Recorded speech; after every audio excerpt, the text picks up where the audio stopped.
दोस्तों नमस्कार, मेरा नाम शिवम। आप सब लोग देख रहे हैं ऑनलाइन न्यूज़ इंडिया।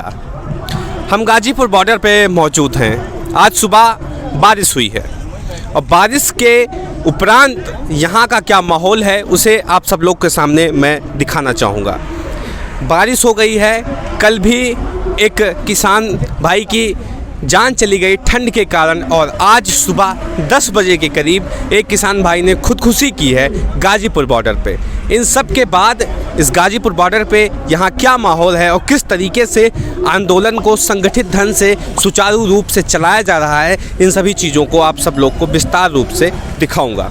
हमारे साथ कुछ लोग हैं, इनसे बात करेंगे कि इनके अंदर जो दर्द है, जो पीड़ा है, जो इनके साथी शहीद हो रहे हैं और शहादत दे रहे हैं, उनके प्रति इनका क्या भाव है और किस तरीके से ये सभी चीज़ों को देख रहे हैं। क्या कहना चाहेंगे अंकल जी? कल एक बाबा थे, उनकी ठंड के कारण जान चली गई। आज एक लोग खुदकुशी कर लिए। ये सिलसिला कब तक चलता रहेगा? सरकार मान क्यों नहीं रही है? सरकार नहीं मान रही है। जब तक नहीं मान रही है, जब तक हम भी नहीं मान रहे हैं। हम इसी तरीक़ा से शहादत देते ही रहेंगे, चाहे साल हो 2 साल हो। किसान बहुत बैक फुट पे ला के खड़ा कर दिया है सरकार ने, इसलिए किसान बहुत परेशान है। इस वजह से चाहे हमारे हर घर से शहीद होना पड़े, हमें हर आदमी को होना पड़े, लेकिन हमको कोई दिक्कत नहीं आएगी।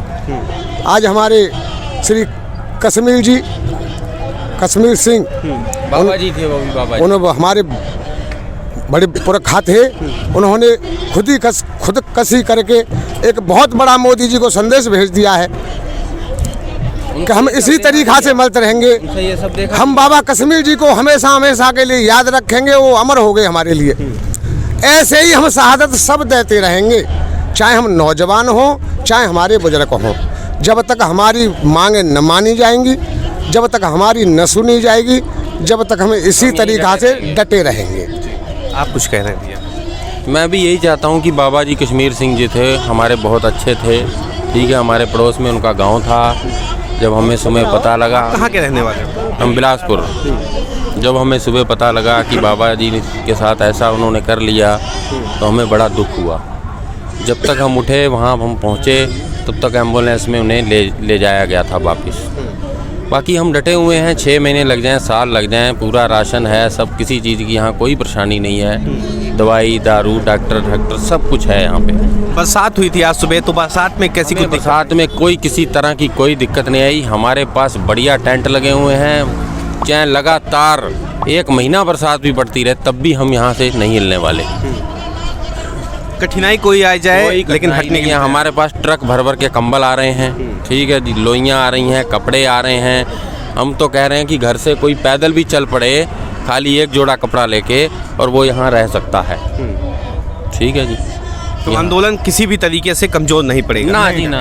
आंदोलन जब तक ये MST को कानून नहीं बनाते हैं, तीनों ये काले कानूनों को वापस नहीं लेते हैं, जब तक ये धरना प्रदर्शन इसी तरीके से चलता रहेगा। हमारे रोज़ाना 11 लोग जब से धरना शुरू हुआ है आज तक भी अनशन पर बैठे हुए हैं और यहाँ पर कोई कैसी भी दिक्कत नहीं है। भाई सरकार को सोचना चाहिए थोड़ा। किसान देश का अन्नदाता है। सारे देश के, पूरे देश के हर व्यक्ति को खाना खिलाता है। सुबह शाम कम से कम इतनी तो याद आती होगी कि भाई ये खाना हमारे देश के अन्नदाता का है। इनको सोचना चाहिए। इन्हें तीनों काले कानून वापस लेने होंगे। जब तक ये आंदोलन ऐसे ही चलता रहेगा तो इनके बिल्कुल निर्दयी बन चुकी है सरकार। सरकार निर्दयी बन चुकी है। हाँ, आप कहना चाहिए क्या किस चीज़ के लिए? यहाँ पे कल भी एक बाबा जी थे, उनकी जान चली गई ठंड के कारण।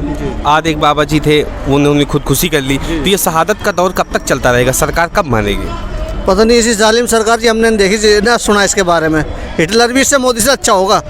अच्छा जी, ये आप गूगल पे फेंकू लिखो, फेंकू, तो मोदी का नाम आ जाता है, वीडियो चालू हो जाती है।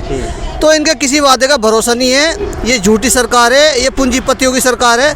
और मोदी ने जितने वादे किए थे आज तक कोई वादा उसने पूरा नहीं किया है जी।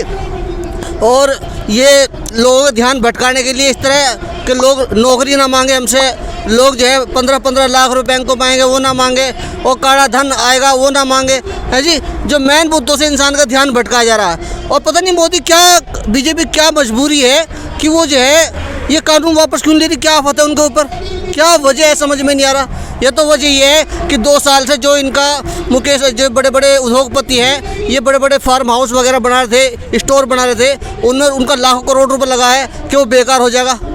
हाँ, पहले किसानों से मशवरा नहीं किया और फिर ये चालू कर दिया उसने।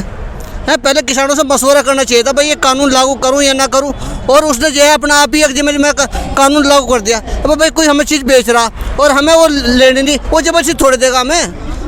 हमें ये कानून अगर नहीं पसंद आ रहा तो उस पर क्या मजबूरी है नरेंद्र मोदी की। यहाँ लोग मर रहे हैं, परेशान है, ठंड में घूम रहे हैं। इतना निर्दय प्रधानमंत्री, इतना जो है जालिम प्रधानमंत्री हमने अपनी ज़िंदगी में ना देखा ना सुना।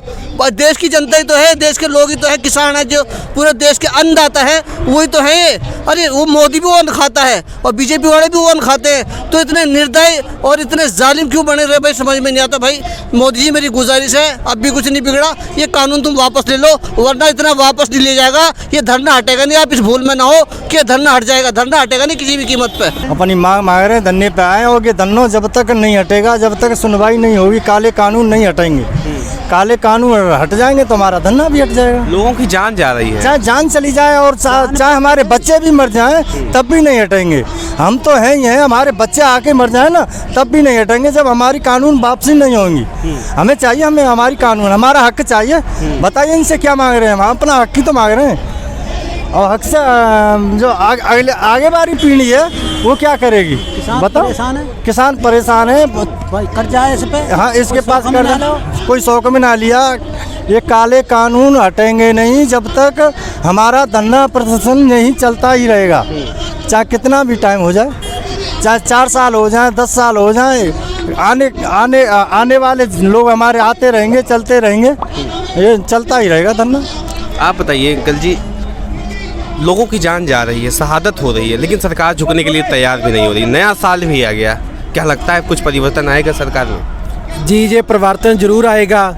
ये जो मोदी ने कठोर नीति अपनाई हुई है, ये जन आंदोलन जो है ना, उसकी कठोर नीति को तहस नहस करेगा, और ये जो शहादत हुई है ये बहुत बड़ा प्रभाव डालेगी और हिंदुस्तान पूरे पर ये पूरा प्रभाव डालेगी। और एक दिन ये जो क्रांति है ये पूंजीवादियों का बीज नाश करेगी। इसलिए मैं कहता हूँ कि जो शहीदी है जो इन लोगों की हुई, जहाँ पर भी 2 शहीद हुए हैं उनको हम नमन करते हैं, और ये संघर्ष हमारा जरूर सफल होगा। हमें हौसला अपना बनाना रखना चाहिए। हाँ जी, आज जो हमारे बीच में हमारे एक बुजुर्ग ने शहादत दी है इस आंदोलन के प्रति, उसको सबसे पहले तो हम नमन करते हैं, और हम ये कहना चाहते हैं कि उनका जो बलिदान है वो व्यर्थ नहीं जाएगा, और ये आंदोलन इसी तरीके से शांति रूप तरीके से चलता रहेगा। इतना ही कहना चाहते हैं हम। लगता है सरकार झुकेगी? बिल्कुल 100% सरकार झुकेगी, क्योंकि जिस तरीके से आंदोलन जो शिखर पर है उससे ये लगता है कि सरकार को झुकना पड़ेगा, और हम झुका कर रखेंगे इस सरकार को, हर कीमत पर हम इसको सरकार को झुकाएंगे। सरकार झुकेगी आप ये कह रहे हैं? हाँ। दोस्तों, जो किसान हैं यहाँ के अडिग हैं अपनी मांग को लेकर, शहादत हो रही है लगातार। कल भी एक बाबा जी की जान चली गई थी, आज एक बाबा जी ने खुदकुशी कर ली। इसके पहले भी 40 से ज़्यादा किसान शहीद हो चुके हैं, लेकिन सरकार अपनी रूढ़वादी नीतियों के कारण पीछे नहीं हट पा रही है और किसानों की बात को बिल्कुल अनसुना कर दिया जा रहा है। ये संघर्ष कब तक चलेगा और कब जाके सरकार किसानों के मांगों को वापस लेगी और किसान अपने घर वापस जा पाएंगे? घर वापसी की बहुत बात करती है सरकार, लेकिन इन किसानों की कब घर वापसी करवाएगी सरकार, ये एक बहुत बड़ा प्रश्न चिन्ह बनकर रह गया है।